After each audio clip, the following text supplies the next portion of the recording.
అంటే బైబిల్లో మరి పరిశుద్ధంగా కొంతమంది మనుషులు పాపాలు చేసినట్టు ఉందిగా, మరి బైబిల్ ఏమన్నా పరిశుద్ధ గ్రంథం అంటే?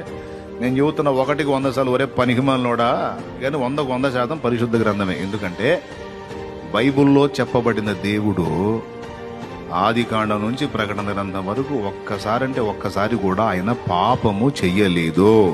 పరిశుద్ధ బైబిల్ గ్రంథములో ఆ పరిశుద్ధుడైన దేవుని మనస్సు రాయబడి ఉంది.